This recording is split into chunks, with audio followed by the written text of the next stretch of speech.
Dear student, कैसे हैं आप लोग। हम लोग एसएससी के पेपर सॉल्व कर रहे हैं। इस समय हम प्रैक्टिस सेट 5 तक कर चुके हैं।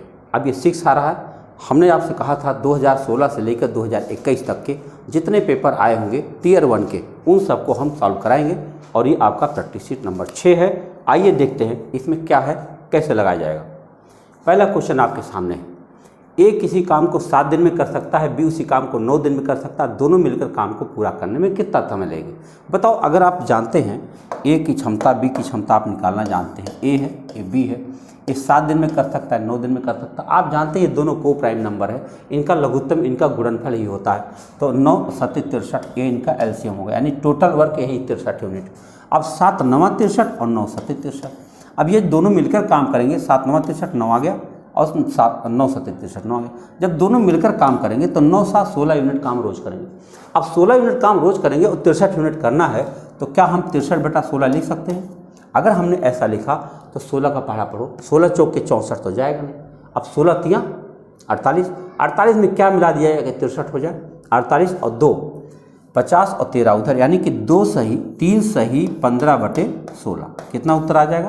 3 सही 15/16। 16 तियाँ 48, 48 15 63 और बटा 16, ये आपका सी विकल्प सही चला गया। सिंपल क्वेश्चन है। गिनती को प्राइम थी इसलिए आराम से लगा दिया। 3 क्रमांक छूट है 20%, 10%, 5% की। एकल छूट क्या होगा? एकल छूट के लिए आपको बताएं, 100 मान लिया आपने, 20% छूट है 80/100 करें, 10% छूट है तो 90/100 करें और 5% छूट है तो 95/100 करें। अब इतना सारा आपको काटना है। तो 1 0 डबल 0 तो यहाँ से गया, डबल 0 यहाँ से भी गया। अब इसको यहीं रुक जाते हैं। 9 8 72, 72 में 95 का गुणा करें। अब देखो यहाँ बहुत काम आएगा अगर आपको वैदिक गुणा याद है तो। देखो 5 दूना 10 हासिल 1, 5 7 35, 1 36 और 18। 36 में 18 मिलाओगे तो 54 हो जाएगा, हासिल 5, 9 7 63 और 5 68। तो आपने 2 अंक पर दशमलव लगाना है क्योंकि बटा 100 भी बचा है। 68.4। बताओ, कोई चीज़ 100 थी, 68.4 हो गई, कितना % छूट मिला होगा? 100 में से इसको घटा दो। आप मौखिक घटाने की आदत डालो, बाकी तो आप घटा के यहाँ पर मैं दिखा दे रहा हूँ आपको।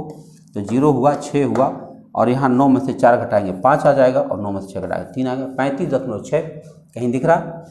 कहाँ नहीं दिख रहा भाई? कहीं कुछ गलत हुआ? फिर से देखता हूँ। 8 9 72 गुणा 95, 5% ठीक तो है। 5 दूना 10 1, 5 7 35, 36, 36 और 18 54, 5 हो गया और 9 7 63 और 5 68, एकदम सही है। अब आप घटाते हैं 100 में से तो 0, 10 में से 4 घटाएंगे 6, 9 में से 4 घटाएंगे 5 और 9 में से 3 घटाएंगे 35 आना चाहिए था।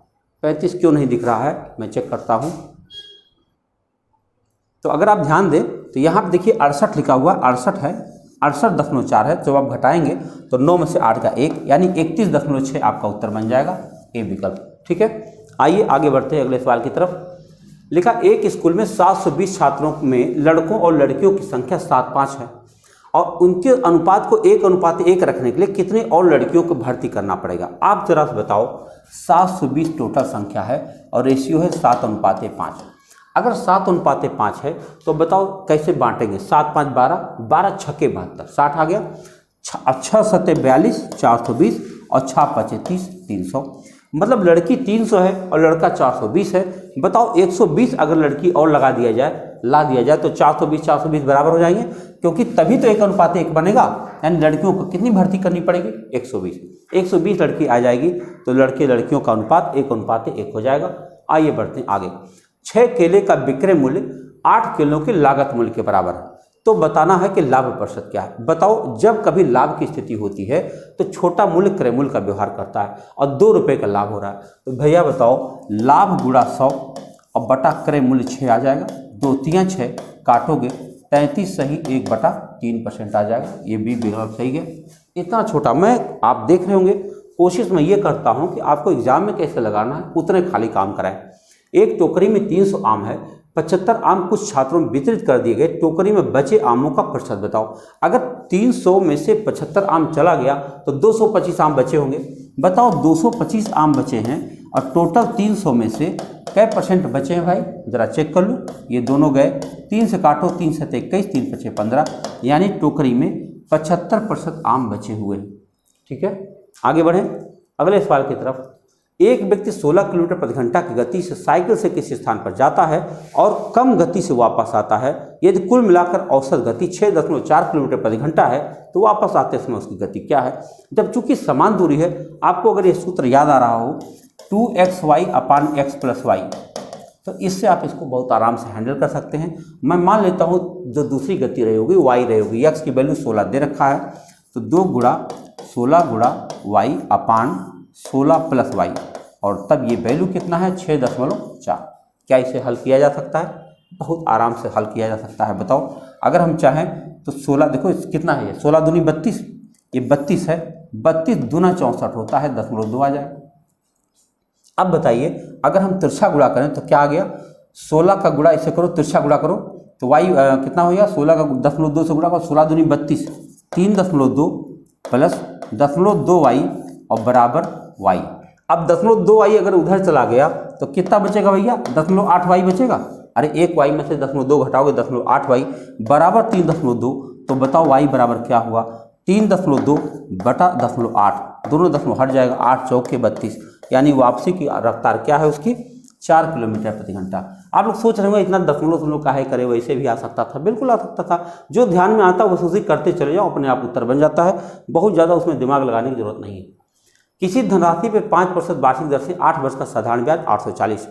अच्छा बताओ, यहाँ तक जो बात लिखी है क्या इससे हमारा क्रय मूल्य आ जाएगा, अरे मतलब लागत मूल्य आ जाएगी, जिसको कहते हैं प्रिंसिपल, बिल्कुल आ जाएगी। देखो मूलधन पहले निकाल लो कितना है, ब्याज गुणा 100, ब्याज गुणा 100 बटा दर गुणा समय, 5 गुणा समय क्या है 8, तो देखो कितना आ जाएगा, 8 एकम 8, 8 पचे 40 और 5 से काट दो, 5 दूनी 10, 2100 रुपया क्या मिल गया, हमारा मूलधन आ गया 2100 रुपया। आप क्या बताना है, 5 वर्ष बाद उसी धनराशि पर, उसी धनराशि माने 2100 रुपये पर उतना ही ब्याज प्राप्त हो, तब दर कितना होगा, मतलब दर बताना है।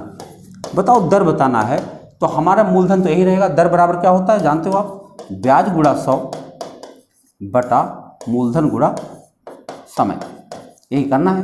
तो ब्याज कितना है, उतने ब्याज लेना है, 840 गुणा 100, और मूलधन तो आपके पास हो ही गया है, कितना हो गया है 2100, और समय कितना बताएं, कई साल में, 5 वर्ष में चाहिए, तो चलो यही हल कर देना है। कौन सा रेट चाहिए, अगर हम ये 00 काट दें तो ये दोनों गया, 21 चौके 84, 40 आ गया, और 5 का पढ़ा पड़ो, 5 8 40, कौन सा दर आ जाएगा 8%। यानी अगर हमको 5 साल में ही इतना ब्याज चाहिए, केवल 5 साल में इतना ब्याज चाहिए, तो हमको दर कितना करना पड़ेगा, 8% करना पड़ेगा, तब उतना ब्याज मिल पाएगा, क्योंकि मूलधन वही है, मूलधन नहीं बदलाव कर रहा। अब इस सवाल को देखिए, लिखा c+1/c बराबर 3 है, तो c-3/7 प्लस 1/c/7 का मान क्या होगा। थोड़ा अजीब सा, जानते हो आप में से कई विद्यार्थी जैसे अलजेब्रा देखते हैं तैसे उनको लगता है कि कुछ कठिन हो गया होगा, बराबर 3। अच्छा अगर हम इसको पक्षांतर करें, 3 इधर ले आएँ और उधर लेके जाएं, तो क्या हम लिख सकते हैं c-3 बराबर -1/c, बोलो सही है। 3 इधर लाएंगे तो c-3 और 1/c उधर ले जाएंगे तो माइनस में हो जाएगा, इसको यही रहने दीजिए। अब अगर हम इन दोनों के ऊपर पावर 7 कर दें, ऐसे पावर 7 कर दें, तो अब बताओ अगर इनको हम इधर लेकर आए तो हमारा उत्तर क्या बन जाए, क्योंकि हमें क्या बताना है, हमें जवाब देना है c-3/7 माइनस प्लस 1/c/7 का मान क्या होगा। तो बताओ अगर इसको हम इधर लेकर आ जाएं तो जो माइनस है वो प्लस बन जाएगा कि नहीं बन जाएगा, ऐसे बन जाएगा c-3/7 प्लस 1/c/7 बराबर, जब वहाँ की चला आया तो वहाँ क्या बचेगा 0, और आपका आंसर आ चुका है 0। सोचो कैसा सवाल था और कैसा इसका हल सॉल्यूशन हुआ, कुछ नहीं करना पड़ा, खाली बदलाव करना पड़ा और उत्तर आपका आ चुका है। इस सवाल को देखो, 2x + 1/4x बराबर 1 है, तो 1/64x, 64 कहाँ से आएगा बताओ। 64 लाने के लिए क्या किया जाए, और यहाँ पर केवल x² है, मतलब इस 2 को मुझे हटाना पड़ेगा, तो हम क्या करेंगे, इसमें से हम 2 कॉमन ले लेंगे। अगर हमने यहाँ 2 कॉमन ले लिया तो यहाँ क्या बचेगा, x + 1/8x हो जाएगा। ध्यान रखिएगा, अगर हम 2 कॉमन लिया तो जो 4x से दुगना हो जाएगा, 8x हो जाएगा और बराबर 1। अब इस 2 को अगर हम उधर लेके चले जाएं तो बन गया x + 1/8x बराबर 1/2 आ चुका है। अब हमें सिर्फ स्क्वायर करना और कुछ नहीं करना, होल स्क्वायर बोथ साइड कर देंगे और हमारा उत्तर बन जाएगा। देखो तो x स्क्वायर प्लस 1/64x² और प्लस 2 × x × 1/8x और बराबर हो जाएगा 1/4 हो जाएगा।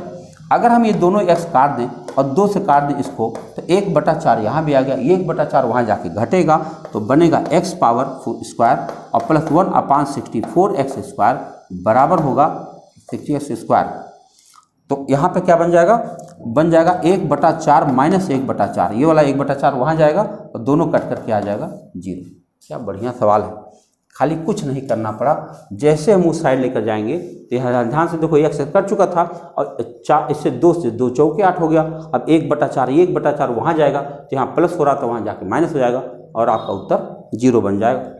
आगे बढ़ते, त्रिभुज ABC का लंब केंद्र है अच्छा O, और यदि BOC बराबर 110 है। भाई मेरे, क्या लंब केंद्र के बारे में आप जानते हैं? लंब केंद्र माने होता है ऐसे जो 90 डिग्री कोण बनाता हो। देखो ऐसे 90 डिग्री कोण बनाता हो उसे लंब केंद्र कहते हैं। ये देखो, तो अब क्या हुआ, ये ABC है ये, अब ये लंब केंद्र है। इन्होंने कहा है कि BOC 110 है, BOC माने ये कोण 110। अच्छा बताओ, अगर ये 110 है तो ये वाला भी तो 110 हो जाएगा, शीर्षाभिमुख कोण। अगर ये 110 नीचे वाला है तो 110 ऊपर वाला भी हो गया। आपको अगर बताएं तो अगर मान लो इसका नाम रख दें BE और इसका नाम रख दें CF, तो आपको अगर दिखाएं तो AFOE, ध्यान से देखो AFOE एक चक्रीय चतुर्भुज का व्यवहार करता है। चक्रीय चतुर्भुज क्या होता है? चक्रीय चतुर्भुज माने होता है जिसके सम्मुख भुजाओं सम्मुख कोणों का योग 180 डिग्री होता है। क्यों व्यवहार करेगा? हम कैसे जान पाएंगे कि चक्रीय चतुर्भुज बन रहा है? देखो ये दोनों 90 डिग्री कन्फर्म है, तो 90 तो 180 हो ही चुका है, पक्का कन्फर्म हो गया। तो अब ये और ये मिलकर के भी तो 180 होना चाहिए, क्योंकि चतुर्भुज तो ये दिख रहा है और कोई भी चतुर्भुज कितने का होता है? 360 का होता है और ये दोनों 180 हो चुके हैं। अब ये 110 है, अगर यहाँ पे कुछ 70 लिख दिया जाए तो ये भी 180 हो जाएगा, ये भी 180 हो जाएगा। तो बताओ इस कोण का मान क्या होना चाहिए? 70 डिग्री। यही पूछा गया था। BAC का मान क्या होगा? तो आप लिखेंगे BAC का मान 70 डिग्री होगा। वह एक चक्रीय चतुर्भुज का व्यवहार करने लगेगा, क्योंकि इन दोनों के सामने सामने कोण 90 डिग्री था, तो ये 180 ऑलरेडी हो चुका था। अब देखो क्या लिखा है, BE और CF एक त्रिभुज ABC के 2 शीर्ष लंब हैं। अच्छा, कोई त्रिभुज बनाते हैं ABC, तो फिर क्या बोला? BE और CF, मतलब ये BE है और ये CF है, शीर्ष लंब है, मतलब 90 डिग्री यहाँ कोण बन रहा है। ठीक है, यदि AB बराबर 6 है, ये पूरा AB बराबर 6 है, ओके, और AC बराबर 5 है, ओके सही है, AB 5 है यहाँ से लेके यहाँ तक टोटल। फिर कहा CF बराबर 4 है, CF माने ये भुजा, ये 4 है। अच्छा, CF बराबर 4 है और BE की लंबाई क्या होगी? BE की लंबाई हमको नहीं पता है, इसको हम x मान लेते हैं। अच्छा बताओ, अगर हम ध्यान दें तो क्या त्रिभुज AEB, ध्यान से देखो, ध्यान से, त्रिभुज AEB का क्षेत्रफल बराबर हम कह सकते हैं त्रिभुज AFC का क्षेत्रफल। आप समझ पा रहे हैं? ऐसे सवाल जब भी बनते हैं तो कारण क्या होता है और क्यों ABEF क्यों कहते हैं? हम तो पूरा का क्षेत्रफल निकाल सकते हैं। देखो पूरा ऐसे ना लिखें, बल्कि रुक जाओ, इसको ना लिख करके हम पूरा का क्षेत्रफल बताएं।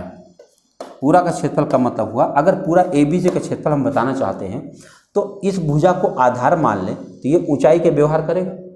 ऐसे ही अगर इसको हम आधार मान लें तो ऊंचाई के व्यवहार करेगा। ऊंचाई के व्यवहार कौन करता है? जो 90 डिग्री होता है, जो 90 डिग्री होता है वही ऊंचाई के व्यवहार कर सकता है। तो ये 90 डिग्री यहाँ पर है। तो बताओ इस ACB का क्षेत्रफल क्या हो सकता है? 1/2 गुणा 6 गुणा 4, बोलो, आधार 6 ऊंचाई 4, ये बराबर होगा 1/2 गुणा AC कितना है? 5 गुणा x, इसको हम x मान लेते हैं। क्या इसे हल किया जा सकता है? अगर इन दोनों को हम काट दें तो 24/5 आ गया। x की वैल्यू कितनी आ गई? 24/5, यानी 5 चौक के 20, 5 अट्ठे 40। क्या लंबाई आ गई? 4.8 सेंटीमीटर। तो थोड़ा सा एल्जेब्रा पोर्शन है, अरे ज्योमेट्री है, थोड़ा सा पढ़ेंगे पक्का हो जाएगा, उसमें कोई शक नहीं है। एक घड़ी की घंटे वाली सुई और मिनट वाली सुई द्वारा दोपहर 3 बजे कितना डिग्री कोण बनेगा। भाई अगर दोपहर 3 बज रहा है तो आप जानते हो छोटी सुई यहाँ पर, बड़ी सुई यहाँ पे होती है और 90 डिग्री कोण बनता है। और 90 डिग्री को हम क्या कह सकते हैं, पाई बटा 2। पाई माने 180 डिग्री होता है और पाई बटा 2 माने 90 डिग्री होता है। इतना छोटा सा सवाल पूछा गया, इसका मान बताना। क्या आपको एक फार्मूला जैसा दिख रहा है? देखो ये लिखा है 2.3 का क्यूब और इसको हम कह सकते हैं 0.3 का क्यूब। अब नीचे क्या है, 2.3 का क्यूब स्क्वायर माइनस ये देखो ए बी है, यानी 2.3 गुणा 0.3 और फिर प्लस 0.3 का स्क्वायर। देखो A cube plus B cube और नीचे है A square minus A B plus B square. इसका मतलब हुआ, आप जानते हैं क्या होने जा रहा है, एक ब्रैकेट में ए प्लस बी और दूसरे में A square minus A B plus B square, ये ऊपर बन रहा है और नीचे भी यही बात बन रही है, A square minus A B plus B square. तो क्या ये सारी वैल्यू कट जाएगी, खाली ए प्लस बी आपका उत्तर आ जाएगा। यानी 2.3 प्लस 0.3 करोगे तो आपका उत्तर हो जाएगा 2.6। कहीं दिख रहा है? ये आपका उत्तर है डी। तो मज़ा आ रहा होगा मुझे लगता है। मैं सोचता हूँ कि आपका समय इसमें बहुत कीमती है, इसीलिए कोशिश करता हूँ थोड़ी रफ्तार में ही रहे। देखो जब बेसिक गणित हम लोग पढ़ते हैं तो खूब धीरे धीरे पढ़ते हैं, आराम आराम से, लेकिन यहाँ तो प्रैक्टिस कर रहे हैं तो प्रैक्टिस जैसी होनी चाहिए। 100 परीक्षणों का औसत 35 परिकलित किया गया। बाद में यह देखा गया कि एक परीक्षण को गलती 53 के बजाय 83 पढ़ दिया। अच्छा बताओ, अगर 53 सही है और उसकी जगह आपने 83 लिख दिया हुआ है तो इसका मतलब ये हुआ कि आप जो है 30 अंक ज़्यादा लिख दिए। अब हमें 30 माइनस करना पड़ेगा। तो बताओ, अगर 100 परीक्षण थे और उसका औसत 35 था, यानी टोटल 3500 था, लेकिन 30 तो हम ज़्यादा लिख चुके हैं, तो 30 तो मुझे निकालना पड़ेगा। और अगर हम 30 निकाल देंगे तो यहाँ क्या बचेगा हमारे पास, 34 70। अब इसमें जब हम 100 से भाग दे देंगे तो आपको पता है 2 अंकों के बाद दशमलव लग जाएगा और उत्तर हो जाएगा 34.7। ये रहा आपका बी विकल्प। ठीक है, आगे बढ़ें, अगला सवाल की तरफ देखा जाए। लिखा √x minus √y, √x minus √y बराबर 1 लिखा है और √x प्लस √y बराबर 17 लिखा है। क्या हम इसे जोड़ लें? अगर जोड़ लेंगे तो मेरे पास हो जाएगा 2 √x बराबर 18, यानी √x बराबर 9। और अगर √x बराबर 9 हो जाएगा तो √y बराबर क्या हो जाएगा, 8। यहाँ रख कर देख लो। अब कह रहे हैं इन्हीं दोनों का गुणनफल बता दो। तो अगर हम गुणा कर दें इन दोनों का तो यहाँ बन जाएगा √xy और यहाँ हो जाएगा 9 8 72। आपका आंसर आ गया 72। इतना छोटा सा सवाल है। देखो देखने में रूट लगता है कठिन होता है, लेकिन कहीं नहीं कठिन होता, बस लगाने की देर है। ये थोड़ा सा रूट है जरूर, ये कठिन लायक जैसा दिखता है। देखो x का मान दिया हुआ है तो इसका मान थोड़ा सा सरल कर लिया जाए। अगर हम इसको हम करें तो √3 गुणा √3 3 बन जाएगा, 3 + 1 अपान √3, यानी x की वैल्यू अब हम लिख सकते हैं 4 अपान √3 कर सकते हैं। देखो √3 और √3 का गुणा किया तो 3 हो गया और +1 4 हो गया, 4 अपान √3, ये x की वैल्यू आ गई। अब आओ हल किया जाए। पहले इसकी बात करते हैं। ये क्या है, ये है x माइनस, अब इसको एक ब्रैकेट में कर लो, √126/42। अब अगर 126/42 तो इससे तो 3 बार में कट गया। इसका मतलब हुआ अब हम लिख सकते हैं x माइनस √3। अब हम x की जगह x का मान रख देंगे तो क्या बन जाएगा, 4/√3 और माइनस √3। तो बताओ इसको हल करेंगे तो √3 वहाँ जाएगा तो 3 बन जाएगा, तो 4 में से 3 घटाएंगे 1 आ जाएगा, तो इसका उत्तर हो जाएगा 1/√3।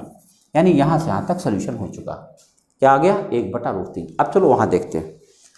अब यहाँ अगर हम मान रखें तो x की जगह पे हम लिख सकते हैं 4 अपान √3 माइनस 1/। अब देखो क्या करेंगे, इस x की जगह पर भी मान रख देंगे, यही वाला 4/√3। तो यहाँ क्या होने जा रहा है, ये हो जाएगा x की जगह मैं लिखूंगा 4/√3 और माइनस 2√3 अपान 3। जरा इसको जोड़ के देखा जाए। पहले इसको तो यहाँ पड़े रहने देंगे, इसको अगर हम जोड़ते हैं तो क्या होने जा रहा है, देखो ध्यान से, फिर से लिखता हूँ 4/√3 माइनस, अब ये 3 यहाँ जाएगा, 4 3 12 होगा, माइनस इसका गुणा यहाँ से करोगे तो 3 बन जाएगा, 3 दूनी 6 होगा, और बटा यहाँ क्या हो जाएगा, 3√3 होगा। आप ध्यान से देखो, 12 में से 6 घटाओगे 6 आएगा, तो ये बन जाएगा 6/3√3, और 6 से आप इसको काट सकते हो, 3 दूना 6 यानी 2/√3 आ जाएगा। अब हमारे पास आंसर है 4/√3 और माइनस 2/√3। तो बताओ क्या इसका उत्तर हम 2/√3 कह सकते हैं? ध्यान से देखिए 4/√3। और इसको जब हमने हल किया तो देखो ये 3 चौके 12 हुआ और ये यहाँ पे गया 6 आया, 12 में से 6 गया 6, 6/3√3 था। तो इस 6 को हमने 3 से काट दिया, 3 दूनी 6, 2/√3 आ गया। तो 4/√3 माइनस 2/√3 बराबर आ गया 2/√3। अब इसका और इसका हमें गुणा करना पड़ेगा। देखो यहाँ गुणा का चिन्ह है, देखो यहाँ पे अगर हम देखें तो यहाँ पे गुणा का चिन्ह बना हुआ है, तो हम लिखेंगे यहाँ पर 1/√3 और गुणा 2/√3। तो जब हम गुणा करेंगे तो क्या बन जाएगा, 2 1 2 और ये हो जाएगा 3, 2/3। 2/3 कहीं दिख रहा है, ये रहा हमारा उत्तर। इतने आसानी से आप उत्तर देख सकते हैं। बहुत कैलकुलेशन करना पड़ा, लेकिन बताऊं इसको जब आप 1-2 बार करेंगे तो लगेगा कि नहीं कुछ ज़्यादा नहीं है, बस सिंपल तरीके से आता चला जाएगा। यदि त्रिभुज ABC में BC को D तक बढ़ाया जाए, कोई त्रिभुज बना लिया जाए ABC, देखो A, B और C और BC को D तक बढ़ाया जाए तो क्या हो जाएगा, ACD बराबर 120। ACD ये वाला कोण 120 हो गया, तो कोण B बराबर हाफ कोण A। अच्छा, जो कोण B की वैल्यू है A की आधी है, मतलब अगर इसको हम x मान लें तो इसको हम 2x मान सकते हैं, सही ना, क्योंकि कह रहे हैं B की वैल्यू जो है A की आधी है। A की आधी है मतलब A की वैल्यू B की दोगुनी है। तो अब कह रहे हैं कोण A क्या है, आप जानते होंगे ये इस त्रिभुज का बहिष्कोण है। अगर बहिष्कोण है तो इसके सुदूर अंतः कोणों के योग के बराबर होगा, यानी इन दोनों कोणों का योग करेंगे 120 आएगा। तो 2x + 1x यानी 3x बराबर 120 होगा, तो x बराबर 40 होगा। अगर x बराबर 40 होगा तो 2x बराबर कितना हो जाएगा, 80 डिग्री। क्या पूछा गया था, कोण A का मान बताओ, तो कोण A का मान हो जाएगा 80 डिग्री। आप लोगों ने 17 क्वेश्चन देख लिया है, आगे बढ़ते 18 नंबर पर। वो एक वृत्त का केंद्र। अच्छा ध्यान रखिए कि एडवांस गणित आ रहा है। एडवांस गणित की खासियत क्या है कि अगर आपको थोड़ा सा बेसिक आता है उसका तो फिर लगभग सवाल हो जाते हैं। एक वृत्त का केंद्र है और ए बी उसको बी पर स्पर्श कर रहा है। अच्छा, ओ एक वृत्त का केंद्र है और ए बी उसको बी पर स्पर्श कर रहा है। अच्छा, ये बी पर स्पर्श कर रहा है तो इसका मतलब ये ए होगा, ठीक है। यदि ओ बी 3 सेंटीमीटर, अच्छा ये ओ बी 3 सेंटीमीटर है, ठीक है, और ओ ए 5 सेंटीमीटर, ये ओ है, ये 5 सेंटीमीटर है, तो बताना ए बी बताओ। अच्छा बताओ, आप जानते होंगे कि जहाँ पे त्रिभुज वृत्त स्पर्श करता है, स्पर्श रेखा, वहाँ 90 डिग्री कोण बनता है। तो अगर ये 90 डिग्री बनना तो इसके सामने कर्ण हो गया और ये लंब हो गया, ये आधार बताना है। तो क्या हम लिख सकते हैं ए बी बराबर √5² - 3², तो इसका मतलब हुआ 25 - 9, इसका मतलब हुआ 16, इसका मतलब हुआ 4। कितनी लंबाई आ गई इसकी, ए बी की लंबाई कितनी आ गई। अब देखिए इस क्वेश्चन को ध्यान से, तो आप पाएंगे कि जैसे इसमें एक वैल्यू दिया हुआ था, पहले से लिखा था कि sin 31 डिग्री बराबर होता है x/y। आप बताओ अगर साइन की वैल्यू दे रखी है और एक त्रिभुज के बारे में सोचिए आप, एक त्रिभुज में ये वैल्यू मान लो 31 दिया और ये 90 है, ये तो पक्का ये 59 तो होगा ही होगा। अब मान लो हम साइन की बात कर रहे हैं तो ये लंब हो जाएगा, ये कर्ण हो जाएगा। अब इन्होंने कहा x/y है, अगर आप इसको x मानते हो तो इसको y मानना पड़ेगा। अकॉर्डिंग टू पाइथागोरस तो कर्ण स्क्वायर माइनस आधार स्क्वायर ये बनेगा, लंब स्क्वायर ये बन जाएगा, आधार इसका क्या बन जाएगा, y² - x²। अब बताओ हमें इसका मान निकालना, किसका, sin 31 degree minus sin 59 degree. अब आप अगर इसकी वैल्यू निकालते हो, sin 31 डिग्री की वैल्यू क्या होगी, x/y होगी, और क्या होगी, x/y होगी, और माइनस sin 59 की वैल्यू होगी। जब आप इसको साइन देखने लगोगे तो ये लंब होने लगेगा। अब लंब ये होगा, कर्ण ये होगा, तो ये आपके पास हो जाएगा √y² - x²/y। अब इसी को हल करना। अब आप देख रहे हो कि जब ये y आपके पास, इसके नीचे भी y है, इसके नीचे भी y है, तो इसी बात को हमें हल करना। तो आओ हल किया जाए। तो क्या बन जाएगा, x - √y² - x²/y। कहीं दिख रहा है, ये नहीं दिख रहा। इसका मतलब हुआ, ओहो सॉरी, ये सेक लिखा हुआ था, सॉरी हमने इसको सेक नहीं पढ़ा। बताओ, हम साइन लिख के काम चला दिए। हमको लगा कि साइन लिखा हुआ है, देखो सेक की वैल्यू दिया हुआ था और सेक 31 - 59। तो अब बताओ सेक 31 की बात करें तो सेक 31 क्या होता, सेक बराबर होता है कर्ण बटा आधार। क्या होता है, कर्ण बटा आधार, ठीक है।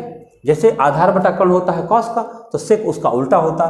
तो ये बन जाएगा, यहाँ पर मैं लिख देता हूँ सेक 31, तो ये हो जाएगा कर्ण बटा लंब, सॉरी कर्ण बटा लंब हो जाएगा। देखो तो y अपान अंडर रूट, अब फिर 31 की बात कर रहा ना, हाँ, तो कर्ण बटा लंब हो जाएगा, कर्ण बटा आधार, सॉरी काहे गलती हो रही भाई, Y square minus X square, कर्ण बटा आधार, और फिर माइनस साइन 59। जब साइन 59 के बच जाओगे तो ये लंब हो जाएगा और ये कर्ण हो जाएगा, तो लंब बटा कर्ण, यानी under root Y square minus X square upon Y.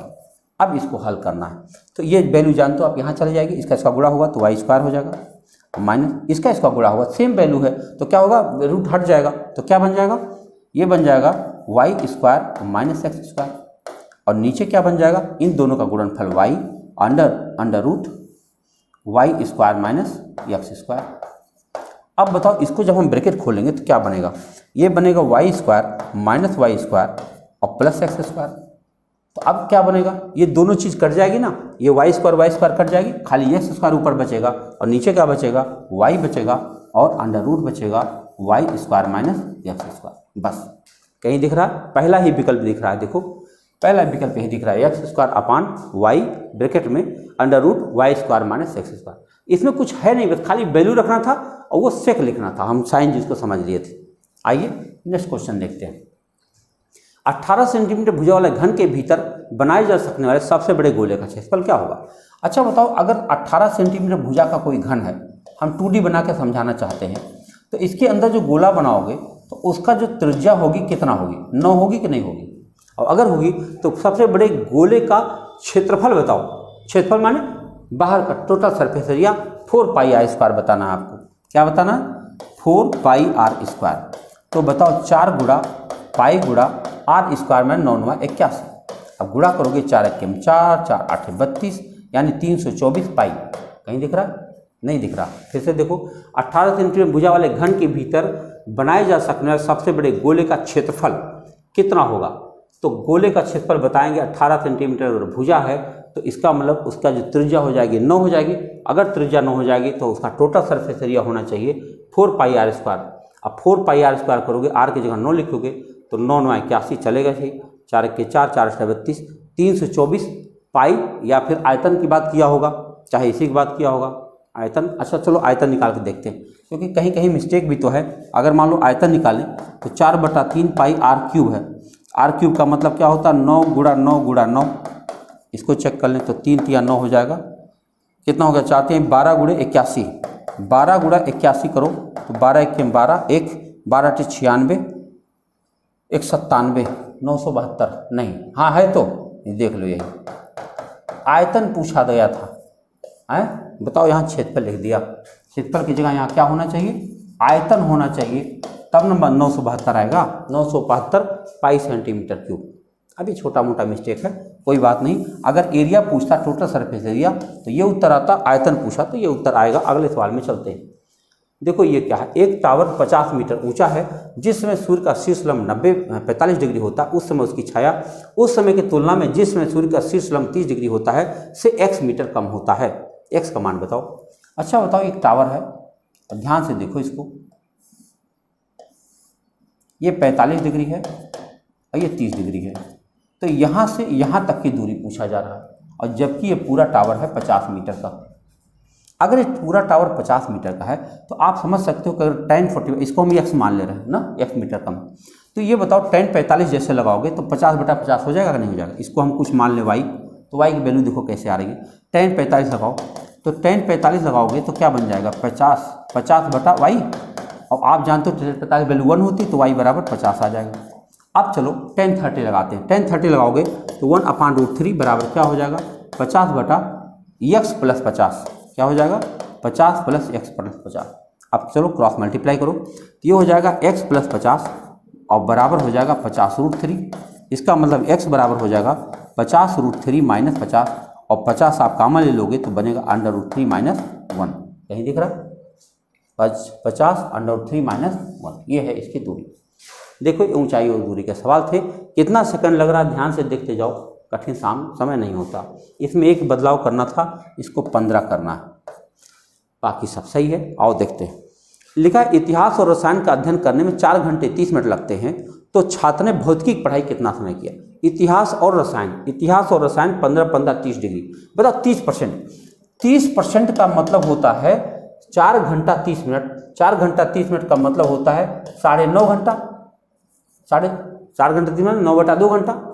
तो बताना क्या है कि भौतिकी की पढ़ाई कितना किया। भौतिकी माने 20%। बताओ अगर 30% की वैल्यू ये है तो 20% की वैल्यू क्या है। एक ही के नियम से लगा लो, काम खत्म हो जाएगा। क्या हो जाएगा 9/2 और बटा 30 और गुणा 20, यही करना पड़ेगा। फिर से देखो तो 1% निकालो तो बटा 30, फिर 20% निकालो गुणा 20, काटो। तो अगर हम 1 0 काट दें और 2 2 काट दें तो 9/3 आ जाएगा। 9/3 माने कितना हो जाएगा 3 घंटा लगेगा। भौतिकी की पढ़ाई उसने कितना देर किया है 3 घंटा किया। ये सवाल था। आगे बढ़ते अगले सवाल की तरफ। देखा यदि छात्र ने रसायन की पढ़ाई 3 घंटे किया तो उसने भूगोल कितना समय पढ़ा। रसायन की पढ़ाई, रसायन माने कितना 15%। 15% माने 3 घंटा। बताओ 15% का मतलब होता है 3 घंटा। तो क्या पूछा था भूगोल की पढ़ाई कितने, अगर 10% किया। एक बात बताओ भाई, अगर 15% माने 3 घंटा तो 5% माने 1 घंटा। तो बताओ 10% माने क्या घंटा 2 घंटा। कितना 2 घंटा। देखो भूगोल उसने 10% पढ़ा था, इनका भूगोल की पढ़ाई कितना समय किया है तो कितना आ जाएगा 2 घंटा। आगे बढ़ते हैं। यदि छात्र ने एक दिन में 10 घंटे की पढ़ाई करी तो उसने गणित कितना समय पढ़ लिया। गणित माने 30%। भैया जी 10 घंटे आप पढ़ें तो 10 का 30% बताना है आपको। बस कितना आ जाएगा 3 घंटे आ जाएगा। क्या सवाल कहीं दिख रहा है। जब 10 घंटे पढ़े हैं और उसका 30% गणित पढ़े होंगे तो कितने घंटा पढ़े होंगे 3 घंटा पढ़े होंगे। आइए अगले सवाल देखें। ये आखिरी सवाल है आज का।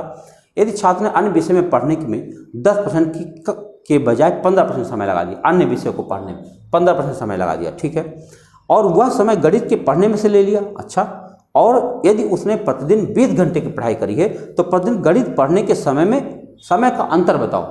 तो भैया जी बताओ 5% तो इसको दे दिया तो 5% का तो अंतर आएगा। बताओ अगर कोई आदमी 20 घंटा पढ़ रहा है और उसके 5% का अंतर आ रहा है तो कितना अंतर आ रहा है 20 25 100 5 5 कट जाएगा। 1 घंटे का फर्क आ गया। कितना आ गया 1 घंटे का फर्क आया। समझ में आ रहा है बात की नहीं। फिर से देखो ये कह रहा कि अन्य वाला जो था इससे 5% ले लिया तो कह रहा है जो पहले जितना गणित पढ़ता था तो अब कितना पढ़ा है, इन दोनों के बीच में अंतर कितना। तो मैं देख रहा हूँ खाली 5% का तो अंतर आया है।